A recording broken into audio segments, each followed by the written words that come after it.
What is going on, guys? Do you remember, are you old enough to remember the PBS pledge drives? Now, I say often I don't have a TV and I haven't had one in a long time.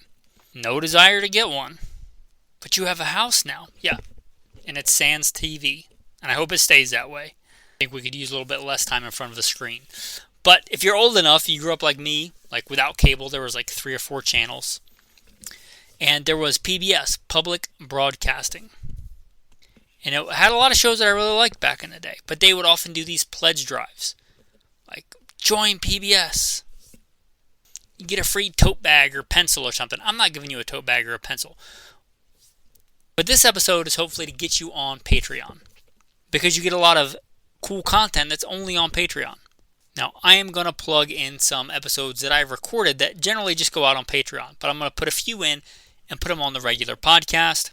This is just a little teeny tiny. Just a whiff. A little appetizer and a amuse-bouche of what's on there.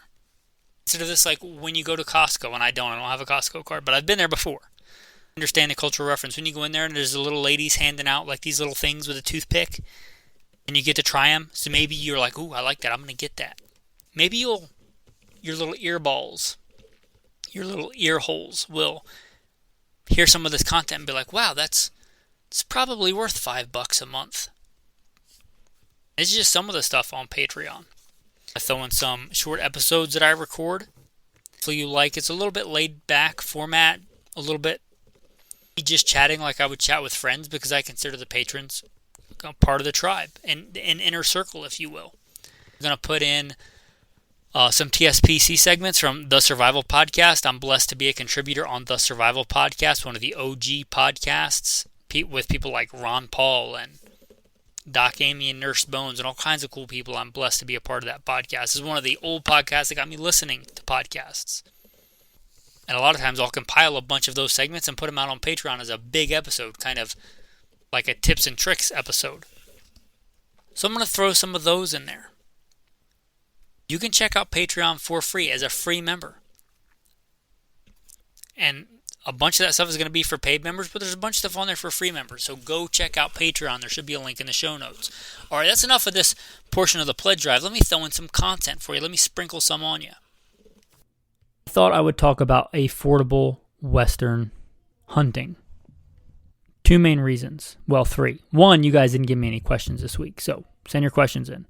2, Western hunting, what most people think of, has gotten crazy expensive. It might be, 10, 20, 30 grand for an elk hunt, a guided elk hunt, and like 30 grand would be cheap for a sheep hunt if you can get a tag.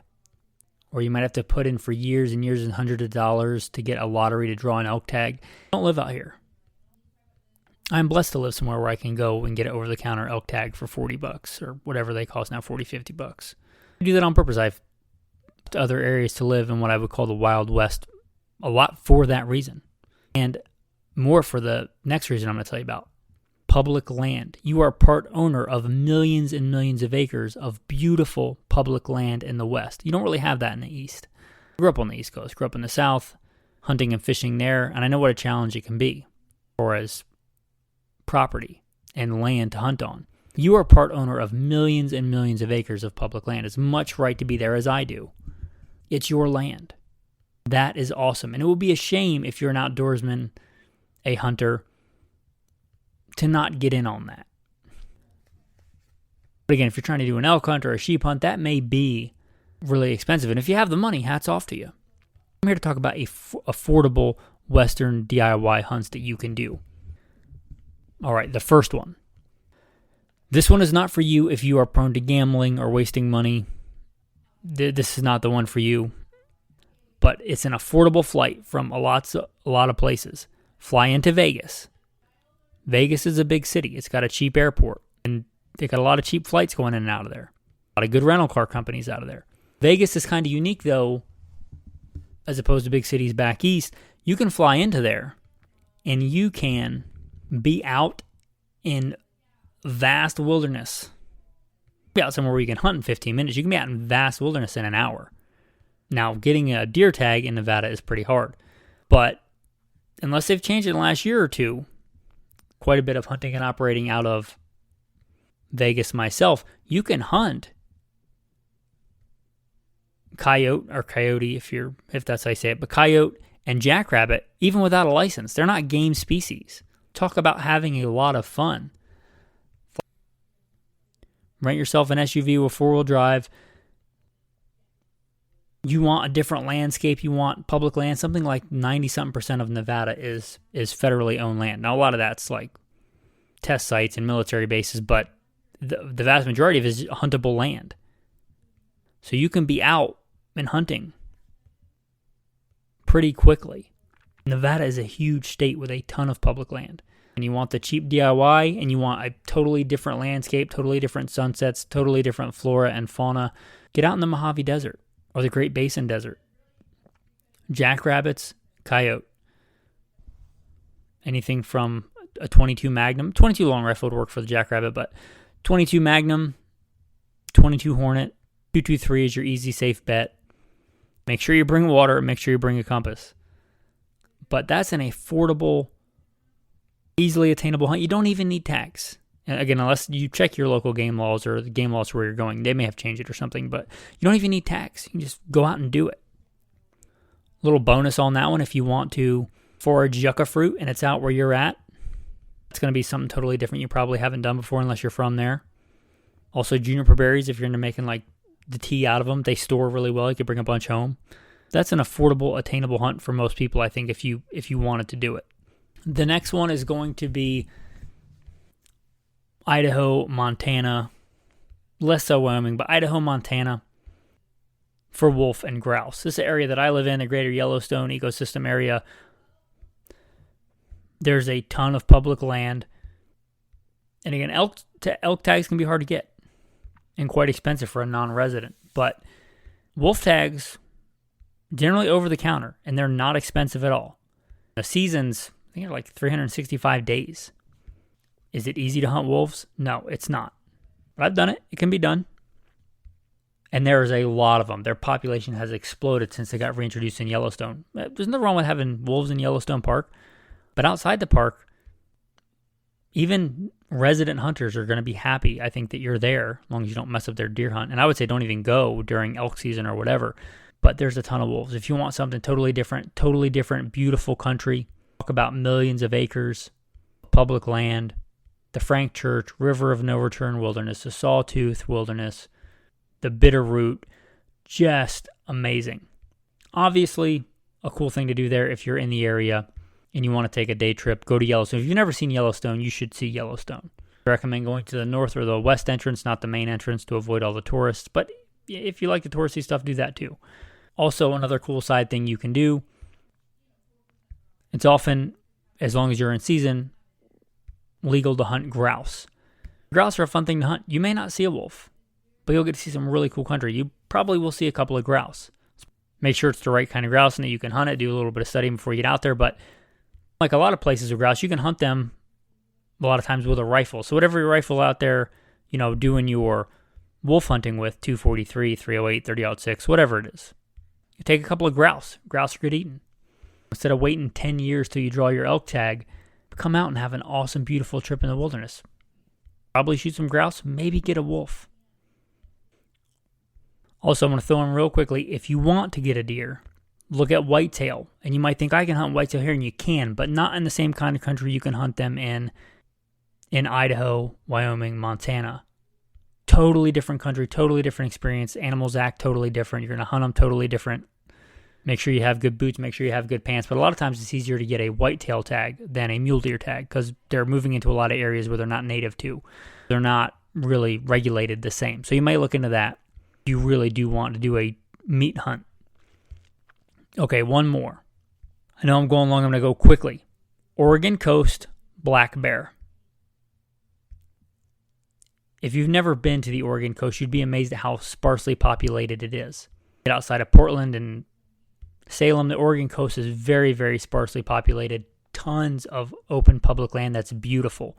Bonus there, if you're going in the fall, you would have to be bad at eating to starve to death in the coastal Oregon rainforest. There's so many berries. So if you like foraging and doing stuff like that, there's so many berries, it's ridiculous. And if you're hunting bear, a good strategy is to go where the berries are anyway. So if you want to forage and do a bunch of that stuff, thimbleberries, blackberries, cranberries, all kinds of cool stuff. Now, bear hunting's going to be hard there. They've outlawed hunting them there with hounds and baiting, but that means you're going to be equal with everybody else. You're not going to be competing with people that are using hounds or using bait. And if you've never seen the Oregon coast, giant rocks, sticking out of the ocean, the massive trees that dwarf anything on the East Coast, seals and sea lions everywhere, check out the Central Oregon coast. Anywhere from Brookings up to Astoria. Obviously stay away from the city, but there's so much coastline and so much beautiful rainforest that's thick with black bear. And just totally different than you're going to get on the East Coast. I did a whole episode on this much longer years ago on gunfighter life, about like the last great affordable safari or something like that. Maybe it's time to do a whole new episode, but you might be able to find it on there. You know how to use search engines. I know I went a bit long on this. I love hunting. I love hunting the West. And I want you to realize that you don't have to spend tens of thousands of dollars or wait, however many years to draw an elk tag or an antelope tag. If you do and you have the money, fantastic. But not everybody does. And you are part owner of millions of acres of public land. It's rugged and wild and just beautiful. The heavens declare the glory of God, and the firmament shows us his handiwork. Get out in nature, especially get out west where it's vast, wide open areas. Get out into a deserted place and rest a while. It's beautiful. All right, guys. If you like that, remember Patreon. Support American business. American made. No dolphins were harmed in the making of this episode. On to the next segment. What is going on, guys? Gunfighters, aspiring gunfighters, guys into guns, gun curious guys. I don't know.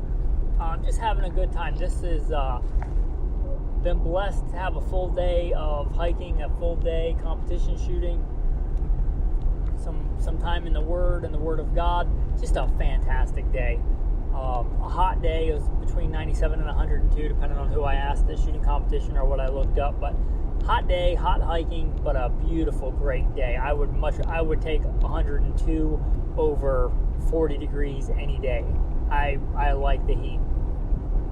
I don't know what it is, but I just do. I mean, I prefer 72 and shady, but I'll take 102 and sunny over cold any day. A great day. But something I wanted to talk to you guys about now, I had the ladies out practicing for hunting season recently, and I thought this would be beneficial.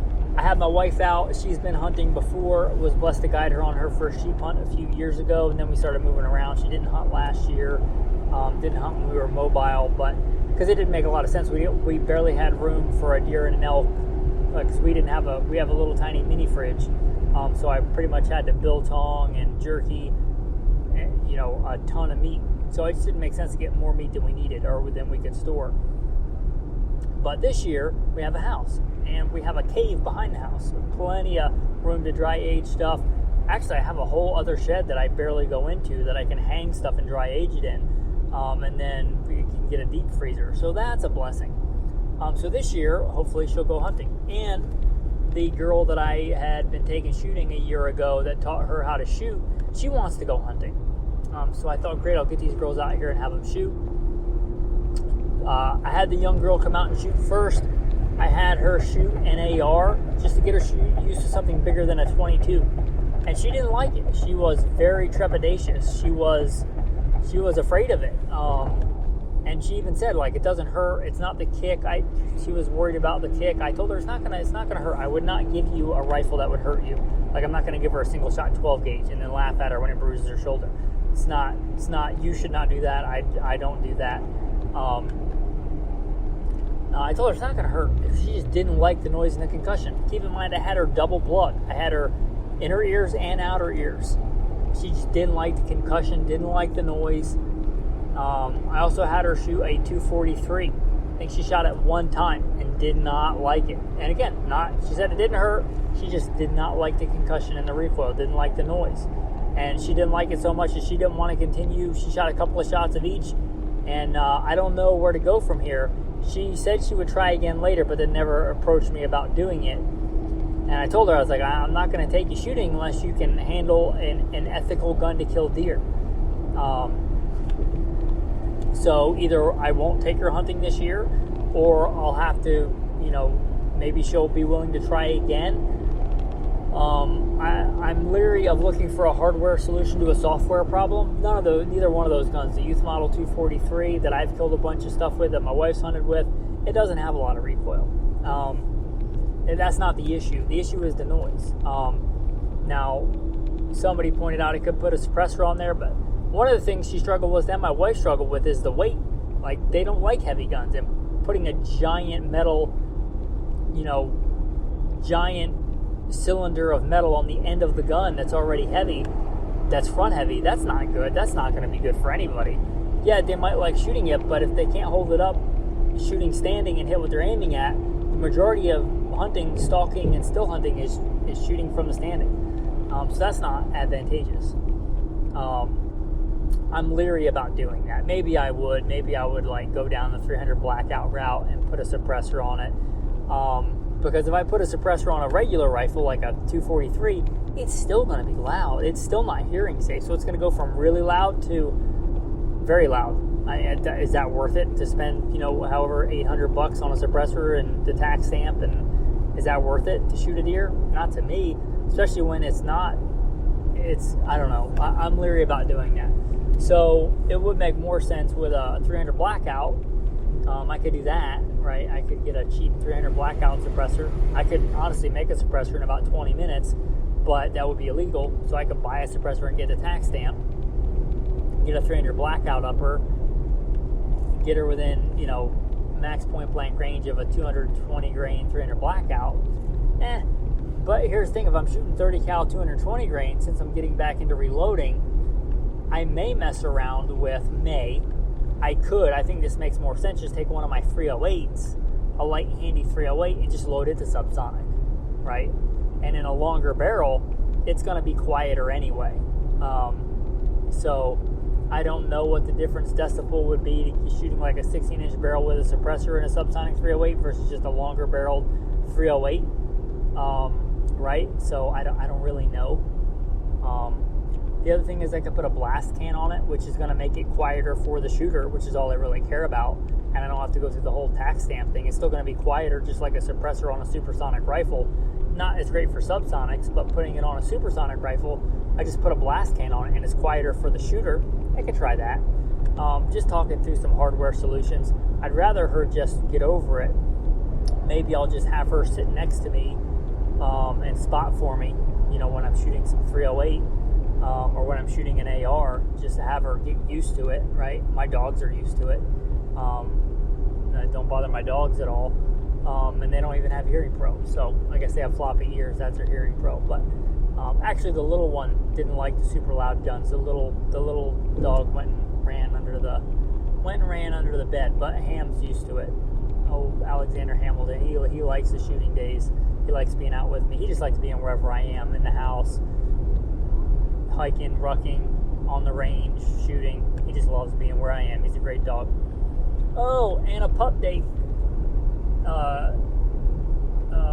Izzy may be pregnant, our female Ridgeback. We tried to keep them separated, but Ham did get in there. He tore down the door.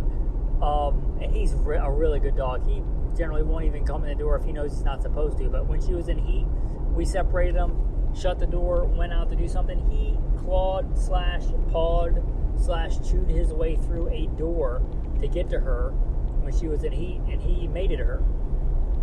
Whether he properly got the job done, I don't know. My wife seems to think that she's pregnant. We gave her a pregnancy test, and it came back inconclusive. So we may, it's in God's hands. We're happy we got them to breed, obviously. Now, it's often recommended you don't breed them their first cycle just because they still have a little bit of growing to do. She might still fill out a little bit, but she's plenty big and healthy enough. She's 79 pounds. He's 120-ish, 115-ish, depending on how much he's been running / eating. But they'll be healthy pups, God willing, either way. But so if anybody out there is looking for a Ridgeback, there may be some on the way. So stay tuned for that. Anyway, I'd love to hear your thoughts on the female hunting. Oh, I didn't talk about my wife. My wife shot great. She shot the 240. She shot the 243 great. And I had her move up to the 308. I had her shoot the scout rifle, and she shot great with it. No complaints. I had her shoot she calls it her Spanky rifle, but kind of her go-to rifle is an AR. It's a little, pistol AR that she likes and shoots well. She could take a deer with that if she really wanted to, but it doesn't make sense when she shoots a 243 fine. And I had her shoot the scout rifle in 308. I told her I'd be fine, she's fine hunting the elk with a 240, or hunting deer with a 243, but if she wants to go elk hunting, I'd prefer her to shoot the 308. Now, not being a hypocrite, I've shot several elk I've shot at least 2 elk, maybe, I've shot elk and killed elk with a 243. I've got no problem with it, but I also know what shots I will take and what I won't take, and I have a decent understanding of terminal ballistics. My wife, not so much. So, she'd be very limited in hunting the elk with a 243. I would want her to keep to a almost strictly broadside shot. Let's say inside 150 yards. But with the 308, I would be fine with her taking more of an angled shot. I would be fine with her taking quartering away shot if she knows the shot placement, and I'd be fine if she was good at calling her shots. If she had a rest, out to max point blank range, call it 250 yards, maybe a little bit more, but I would be fine if the opportunity presented itself and she could use a rest, like throwing the pack down and putting the rifle on the pack. I would be fine with her taking a longer shot with the 308 on an elk, where I wouldn't be with the 243. It's going to be easier to track, if she's going to hunt elk, I prefer her to shoot the 308. And she shot the 308 fine. She shot the scout rifle fine. Scout rifle is a pleasant gun to shoot, I think. I enjoy shooting it. And I shot several guns to make sure they were zeroed. Shot the old guide rifle, the 6.5 Creedmoor Kimber, and I'll be honest, I think I need to clean that thing. I can't remember the last time I gave it a proper cleaning. It did not group well, and it grouped well before with that same ammo. I checked the mounts were solid and everything, so I think it just is dirty. A carbon ring or something is built up, or it's just dirty, right? If a gun was shooting good and it's not shooting good, and everything seems solid as far as mounts and optics, probably your issue is you need to give it a good cleaning. So I probably need to give that gun a good cleaning. So I should probably get on that. I got to clean the AR anyway. And since season is over, put a decent trigger back in it. Give that a good cleaning. Give the Kimber a good cleaning. But yeah, scout rifle shot good. That scout rifle is not a tack driver. It's probably on a really good day, one MOA gun. And then all day, most days with factory ammo, federal high shock, which is what I generally shoot in it, or I have so far. It's an 1.5 inch. It's a 1.5 MOA gun, which is plenty fine for the range. What stinks about that scout rifle is I had a dope card, and I can't find it. I can't find the dope card for the scout rifle. And I had all my holds, my holdovers out to I think 500 yards, and I don't remember what they are. And I thought I had a picture of it, but I don't have a picture on my phone. And I lost my dope card. Hopefully, I find it before season. Because that's going to suck. I have to go out and shoot it at all the distances again, and then that's going to be a lot of rounds, so I have to give it a good cleaning. So hopefully I can find that dope card. Oh, and also I found a deal on a blemished scout rifle synthetic stock on Midway USA. It said blemished. The only blemish I can see on it is that the sling swivel stud is a bit crooked, which I could care less about. But I got it. It was black, the abomination of colors for hunting. So I hit it with some spray paint. But I put that on there. I like the wood stock, but I put that on there. Actually, I kind of prefer wood stock for many reasons on the scout rifle, especially in extremely cold weather. But I put the polymer stock on there because it's lighter. And that's one of the main complaints my wife has. She's not used to shooting like full-size rifles. So it's a little bit lighter. Less than a pound difference, but some difference. And I had her shoot that with the synthetic stock, because I thought the lighter the better. And I have that Kimber, which is super light. It's like 4-point-something pounds. But also, with that lighter rifle, even in 6.5 Creedmoor, it's got a bit of recoil. So I think the Scout rifle is a better fit for her than the Kimber. Although maybe I'll have her shoot that too. But she shot the Scout rifle. She liked it. Had her, she did good with it. So we'll see how that goes this year. Anyway, I appreciate you guys. I appreciate all that you do. Thank you. Your tactical verse of the day: you shall not hate your brother in your heart. You shall surely rebuke your neighbor and not bear sin because of him. You shall not take vengeance nor bear any grudge against the children of your people, but you shall love your neighbor as yourself. Thanks for listening, and have a blessed day. All right, guys, before we get into the next segment, one of the fun things we do on Patreon are polls. We do all kinds of fun polls on there. Right now there's a poll open. Be one of the ones you can check out and not have to pay for. I'm looking for a solution for this young girl that wants to go hunting. Should I go just wait till next year? Should I try out a PCC, pistol caliber carbine? Should I look at 300 blackout? Should I get a muzzle loader and load it down? It's like a 50 cal at 1,000 feet a second. A bunch of other stuff on there. Anyway, that's one of the polls. We do a lot of fun polls on Patreon. Check it out. Veteran owned. Small business. Employees number 1. Anyway, check out Patreon, link in the show notes. Next segment. I know a lot of places it's still really hot right now. But it is September and I cannot help but think about big game hunting season. For me, more muleys and elk, but for many people that's whitetail. And I grew up on the East Coast cutting my teeth hunting whitetail. I thought I would talk a little bit about ammunition for hunting. Just a brief overview of some bullets to stay away from and some decent bullets.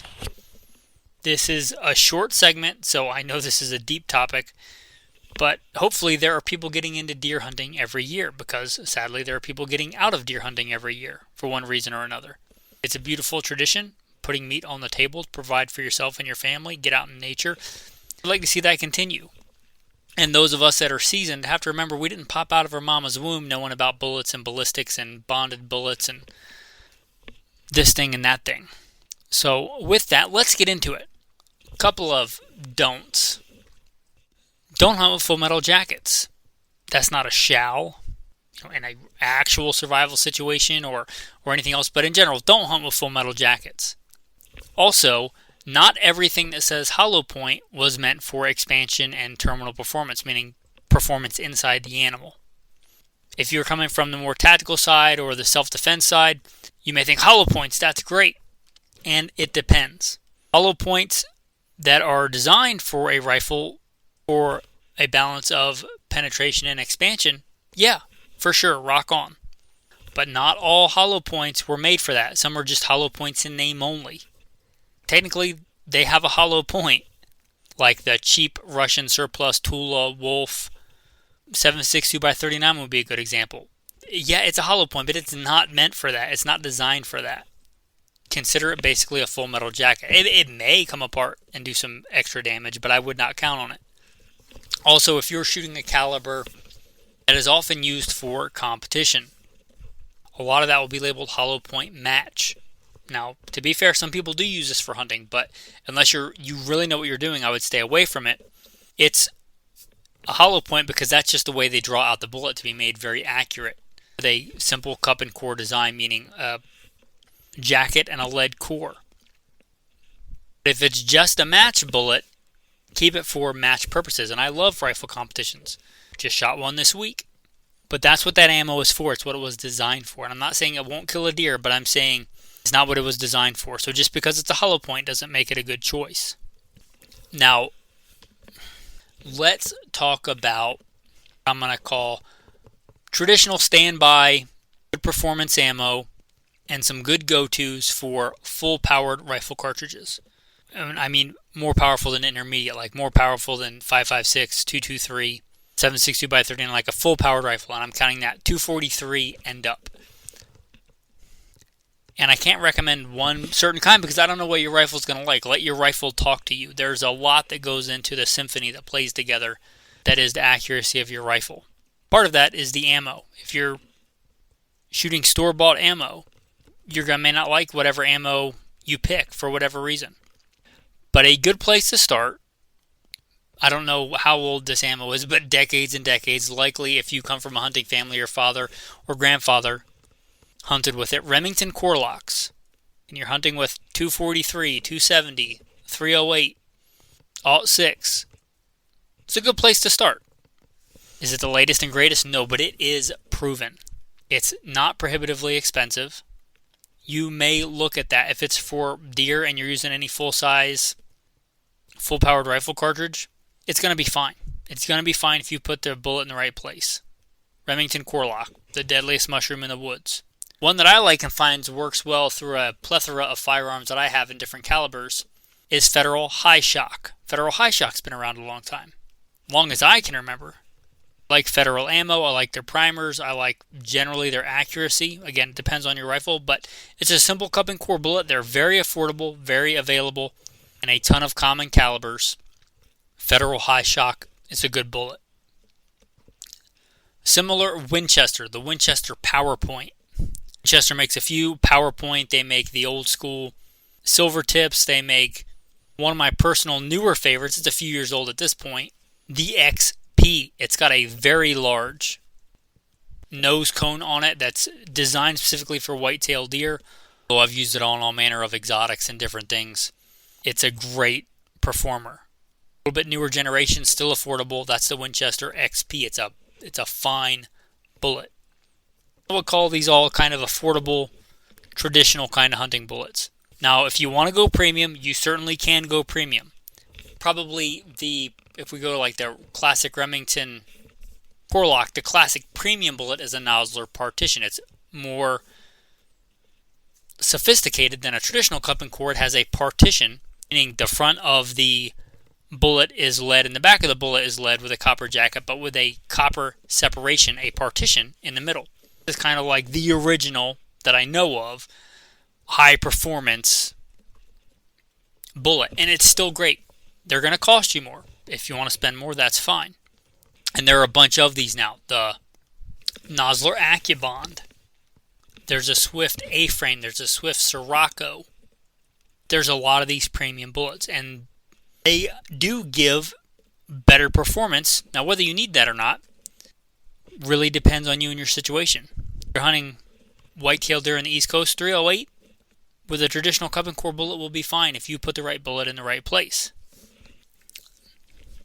Kind of the newer thing to think about is solid copper. Now, solid copper is not just for hippie hunters in California that use kombucha as a cover scent. They're good bullets. I use them. Not all the time, but often.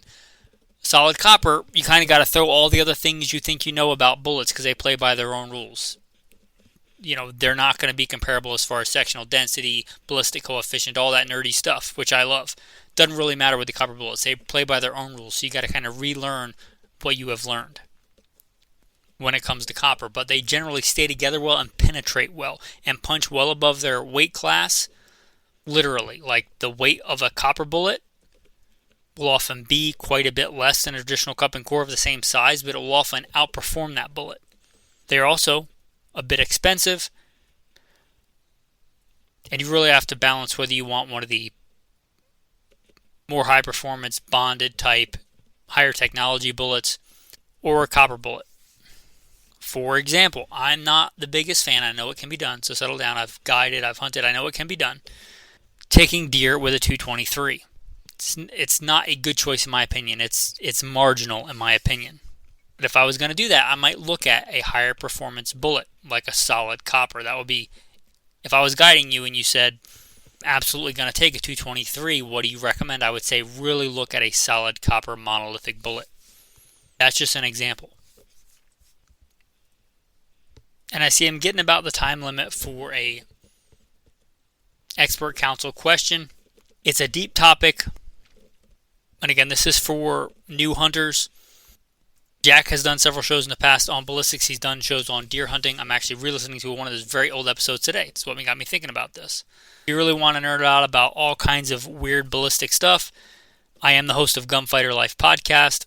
If you've listened to all Jack's episodes on hunting and ballistics and stuff, because he's done quite a few on ballistics in the past, you might check that out. I hope this was helpful. I hope that there are a bunch of new hunters this year trying to get out there and put meat on the table in the beauty of God's creation, provide for yourself and your family, all the health and well-being that goes along with that. Thanks, TSP. Thanks, Jack, and have a blessed day. All right, Patreon pledge time, guys. Remember, link in the show notes. One of the fun things we do on Patreon, we have a community chat on there. I answer questions. A lot of guys answer questions because I don't know the answer to everything. One of the guys had a question about ammo. He posted a picture of 308 Winchester Full Metal Jacket Aguila, and he asked, anybody have any experience with this? And I said, I don't have any experience with this particular load, but I do like Aguila as an ammunition company. They make some decent ammo. Their 22 long rifle Super Extra is one of my go-to training 22 long rifle ammos. I love that ammo. I think Aguila is a good company. They're not American made, but they're also not made by some country that wants to kill you and cut your head off. This is Full Metal Jacket 308, so I assume it's not for defense, it's not for hunting, it's just for plinking and having fun. I say I would have no issues with it. So just one particular thing. And another question posed in the rifle chat, because we have a whole bunch of different chats for different things, rifles, is this chat. And I'm going to answer this here because I think a lot of people mess this up. I saw it was like a hunting rifle. I forget what it was, a traditional hunting rifle, and it had an AR mount on it with an LPVO. I love LPVOs on hunting rifles, but stop it with the AR mounts. AR mounts are meant for ARs. They have the height over bore for an AR-15. AR-15s have a buffer tube, which means they can't have a traditional scope with a traditional stock. That is a poor design in my opinion, but it's necessary in an AR because it has a buffer tube. So you have to mount your optic way up where the carry handle would be, way up above the bore line to get your head in a proper position. You don't want that if you don't have to have that. A lot of optics today will come, or a lot of mounts today will come made for an AR. That is not the mount that you want for a hunting rifle. That is an AR mount. So people are asking about these optics. Not for this particular question was for a scout rifle. That's not what it was made for. That's not what it was designed for. You get a good deal on an optic like that with a mount, take the mount off and wait till you have an AR to mount it on and put the LPV on traditional scope mounts. You have to know what fits your head for your rifle. I would start with a medium and see if you need to go lower or higher. Probably nowhere near as high as an AR mount. So don't mount AR mounts on a traditional hunting rifle and vice versa. You can use traditional scope rings on an AR, but get like the extra tall or extra high mounts. That's a pretty common mess up for people that aren't really hip on the tactical versus the hunting style of rifles. Or let's say traditional, more tactical style rifles. Like a Remington 700 or a Mini 14 or anything really other than a gun with a buffer tube. Buffer tube is not my favorite design, but we deal with it because ARs are so good at what they are. The modern American fighting carbine. Anyway, that's just another question on there. This is one that comes out of another chat on Patreon. One of the guys asked a question about how to identify not healthy animals. And I would say the same way that people are taught to identify counterfeit money. You don't figure out all the different ways money can be counterfeit. You know the original. So you know what a healthy deer is supposed to look like. And you study what a healthy one is supposed to look like. So you don't have to know the deer has CWD, but you probably know if he's advanced. And now they have CWD way before they show symptoms. But you see a pretty late stage CWD deer, you're like, that's not a good healthy deer. Probably shouldn't eat that. Right? Getting a little bit more internal. If you know what a healthy heart looks like, then you will know what a not healthy heart looks like. If you know what a healthy liver looks like, then you probably know what a diseased liver looks like. And you might think, well, I'm not going to eat the liver. Okay. But the liver is kind of what processes nasty stuff in the body. So if the liver is nasty, you should decide for yourself whether you're going to eat that animal or not. Likewise, the lungs, you probably know what healthy, pinkish orange, light, fluffy lungs look like. Ergo, you should know what when you see a diseased lung, because it doesn't look like that. So to identify diseased or sick animals, just know what a good healthy one looks like and figure out is this a good healthy one or not. Anyway, just a few of the recent questions there on the Patreon chats. You can check them out. A bunch of the chats are for paid members, and I would encourage you to be a paid member, but some are open. You can just go to Patreon and check them out and ask a question there on several of the chats. Not all of them, not the majority, but a couple of them. You can just ask questions on there, post things in there, be a part of the community. So check that out on Patreon. Next segment. What is going on? Tribe, long-time listeners, new listeners, boys and girls of all ages. Rolling into Sabbath later today at sunset, and I am looking forward to it. I've been a long week, been a blessed week, got a lot done, got some chainsaw work done in the yard with some fallen timber on the property. Slowly added to some preps. I just filled up a 8.8 gallon tank with some gasoline and fuel stabilizer. Trying to do that a little bit at a time, so get quite a bit added up. Also, the property came with a bunch of gas cans, which is a blessing, and it also came with a bunch of old gasoline. I don't know if I want to put that in the vehicles. Any ideas on what to do with old gasoline? Any thoughts? Appreciate you. Let me know, comments. But obviously I can use it for like the burn pit when it's come time to burn stuff, although I don't think we'll need it, but there is that. Started some composting. Been blessed to pick our first fruits on the property this week. Picked some plums for the wife. We have, as far as I know, plums, I believe black walnuts, although I haven't picked any of those yet. We have apples and we have pears, which we've picked but are not ripe. So we just picked one or two, tried them. Not ripe yet. We have thimbleberries. We have a few raspberries. Service berries abundantly. We have a bear behind the house that I have not been able to track down yet. We had elk in the neighbor's yard yesterday.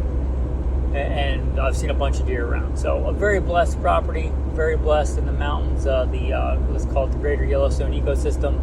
Montana, Idaho, Wyoming, without getting too specific. That's not what I want to talk with you about today. Just some updates, because I appreciate you guys that listen regularly. I appreciate all that you do. Figured, that's what friends do. We talk about stuff together. So that's what's going on there. Also got some reloading in. Got the reloading press set up. Reloaded the first loads for 454 Gasul this week.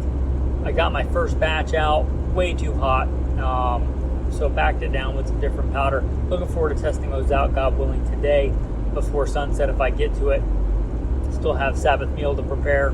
Looking forward to that. Grilling some salmon and steak.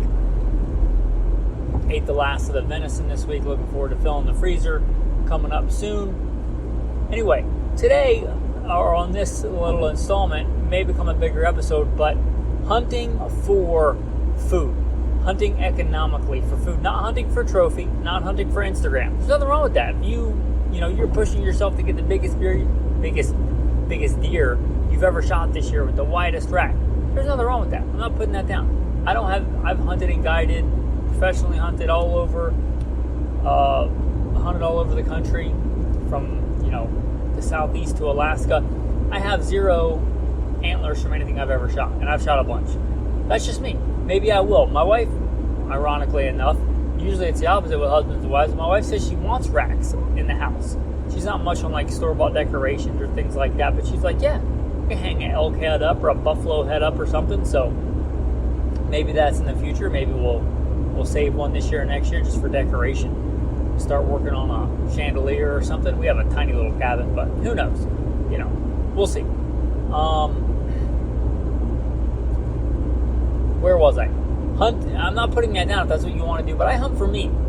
And if you want to hunt for meat economically, many of you live east of Mississippi. And the good news is for you guys, in a lot of places, there is an overabundance of deer. I've heard several places more deer now than when Columbus landed. Deer aplenty. Why? Because corn, soybeans, all the things I don't think you should probably be eating on a daily basis, but that you can eat the deer that eat those things. In a lot of places, I remember growing up, like getting a deer tag was a big deal.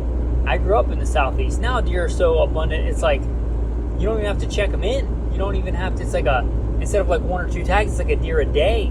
And a lot of guys, since they do want to hunt for the rack, you can shoot like a buck or 2 bucks or something, but you can shoot like a doe every day. Some places it's like 2 deer a day is the limit. So, yeah, hunting for food. You don't need all this fancy, sophisticated stuff. Go get yourself, a single shot shotgun. Plenty of us grew up, myself included, hunting with a single shot shotgun. You live east of the Mississippi, get a 20 gauge. You can get a 12 gauge if you want, especially if you want to do waterfowl later. But honestly, just get a 20 gauge single shot, because for whatever reason, single shots tend to recoil quite a bit. They're kind of like the Glocks of the long gun world. They're not ergonomic, I don't think, for anybody. They don't fit. They're not ergonomic. They're meant to be utilitarian. And a 20 gauge actually has got a bit of a kick if you're not used to it. And it'll do everything you need on the East Coast. So get a 20 gauge, a single shot, or a 12 gauge. I've seen, sales on PSA where they have those for 70 some bucks, 80 some bucks. I've seen them at Walmart for $100. The amount of utility you get there, if you don't have any other guns, then you call it a home defense gun. If you don't own a shotgun and all you own is tactical stuff, you're going to get way more utilitarian use out of that shotgun. ARs are great, but I'd take a single shot shotgun for deer hunting over an AR that costs 10 times as much. So get a single shot shotgun. It wasn't a single shot, but I took my Elk last year with a shotgun, with a 12 gauge shotgun. Again, it wasn't a single shot, but you get the idea. Very utilitarian. You don't need to bathe yourself in doe urine. You don't need to wash your clothes with all this scent lock stuff. You don't need a bunch of fancy, $1,000 gear set up for clothes. You don't need camo. Wear neutral colors, browns, tans, khakis, greens. I'd stay away from black. Black is not tactical. It's not practical for really anything, in my opinion. But, pretty much anything. Stay away from blue. It's one of the few colors deer can see. They're mostly colorblind, but they can see blue. Stay away from that. I don't recommend you wear blue jeans ever for anything, ever. But if you, whatever, if you have some of the, green denim jeans or black denim jeans or brown denim jeans or something, better than blue jeans. But, if you got a pair of, brown pants and green shirt or whatever, you don't need camo. Get out with what you have. Get out with your single shot shotgun or whatever you have, and just walk around in the woods. And, maybe I should do this for meat and health and wellness. If you don't shoot anything, then you had a beautiful walk in the woods with a gun. What's, more enjoyable as a man than walking around the woods with a gun? Walk around the woods with a gun. See if you see anything. But, it doesn't have to cost you an arm and a leg. You can get really into hunting, and I would submit that I am, and I love it. But let's say you live in a place where you can shoot a bunch of deer. In the first year, you may struggle to get a deer. But let's say you get proficient and you shoot, let's say 5 deer in a year, in a season. Let's say the average weight's 150 pounds. Let's say at first you're just eating the meat, so you're maybe getting 70 pounds of meat off of that. But 70 times 5. You subtract the cost of your $100 shotgun and your hunting license, that's way cheaper than you're getting, meat at the store probably. So it'll pay for itself. And it's good meat, good, lean, red meat. Like a man, is good for a man. And you'll get the skill of putting meat on the table for you and your family. Again, it doesn't have to cost you an arm and a leg. You don't have to rub yourself in deer urine or buy special soap or buy camo. Or if you want to do that stuff, fine, but you don't need to do it. Walk into the wind, keep your eyes open, keep your ears open, and put some meat on the table. And not to mention small game, especially birds. A lot of people overlook birds, but grouse and quail and doves, you got that shotgun, there you go. Waterfowl is some of the best high quality meat there is. A lot of people nerd out about Canadian geese, but a lot of people turn their nose up at snow geese. I bet if I cooked it a good way and served it to you, you couldn't tell the difference. Snow geese often have no limits or some crazy high limit. Get somewhere or ask somebody where you can hunt snow geese. A lot of times, especially back east, it might be hard to get permission on private property to hunt to hunt deer. It's kind of a big sport, but snow geese, not so much. You might be able to get permission to hunt snow geese. And I follow Leviticus 11, so I don't eat rodents. But dogs got to eat too, and dog food is expensive, right? Nothing wrong with hunting deer and rabbit. You can get a lot of deer and rabbit, and you can feed a lot of meat to your dogs like that. So again, hunting for food, hunting for practicality, hunting for health and wellness, just going for a walk in the woods with your gun. You'll learn as you go. Again, you don't get anything. You had a wonderful walk in the woods with a gun. You know, that's great. Box of shotgun shells, a 5-round box. Probably want to do some sighting in, but box of slugs, box of buckshot, and a couple of different varieties of birdshot. Make sure you don't break the law. I would actually back up on the waterfowl, because waterfowl is federally regulated, and it's kind of like some kind of secret code to hunt them legally. You got to know what kind of bird it is on the wing, and you can shoot this many males and not this many of this kind of duck, and this duck's an endangered species, and you're going to go to federal prison. Just, you got to use steel shot. Just maybe don't do that your first year, and maybe get somebody to help you figuring out the duck thing. It's kind of a pain in the butt. But snow geese are pretty easy to identify. Is it a white goose? So those are pretty easy. Stick to the snow geese your first year, and maybe get into waterfowl later. But yeah, hunt a small pond or a small area. But it's a lot of times snow geese are in a field, so you don't need a retriever, you don't need a dog that's well trained or anything like that. But consider, because what spurred this on is I just went to Walmart and got some food. I also shop at Walmart. We forage. We foraged this week. I might forage tonight. Oh man, I just see a. Anyway, I passed up a good foraging spot, and I'm probably not going to go back. But I meant to do it on the way home. But where was I?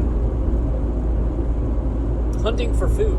It doesn't have to be expensive. You can get it if it's a passion of yours and you want to go crazy on it and come out here out west where I go hunting and hunt elk. Go for it. But hunting doesn't have to be expensive. And I think you can make it financially viable, especially with the cost of groceries today. So get out there. Again, you don't get anything. You had a beautiful walk in the woods with a gun. Be safe, and hopefully you put some meat on the table. Just some thoughts there, guys. I appreciate you. Appreciate all that you do. How about your tactical verse of the day? Let's dig into that a little bit. What do we have? I saved some from this morning's reading. For the Lord your God is God of gods and Lord of lords, the great God, mighty and awesome, who shows no partiality nor takes a bribe. Can't remember if I saved that picture last night or this morning, but remember to praise God. He is God, the creator of heaven and earth, maker of all things, the maker of you, the designer of you. You're made in His image. You are made to have dominion over the beasts of the field. Maybe put that into practice. You could be a Christian and not hunt, but you can certainly be a Christian and hunt. And being able to provide for you and your family is biblical. And hunting is a way to do that. Thanks for listening, and have a blessed day. Alright guys, as you can see, there are a lot of really cool stuff on Patreon. Maybe not the best audio quality all the time, but hopefully you enjoyed stuff like that. If you thought that was just a few things, right? It's like the first 3 days of this next week on Patreon. Is that worth $5 a month to you? Hopefully it is. Check out Patreon. There should be a Patreon link in the show notes. A couple of verses that tie into this to close it out. You shall not muzzle the ox while it treads out the grain. If I looked at this from a monetary standpoint, I would have quit the podcast a long time ago, guys. Sadly, it's not hard for me to do the math in my head. I make more from like one shift private security contracting than I can make in almost a month on the podcast right now. I'm doing it for 6 or 7 years. I don't do it for the money, but I also don't like to work for free. Probably you don't like to work for free. You shall not muzzle the ox while it treads out the grain. Whatever you do professionally, probably appreciate getting paid for it. A lot of work goes into the podcast. If you want to help support that, if you can afford $5 a month and you have it in your heart to give, give.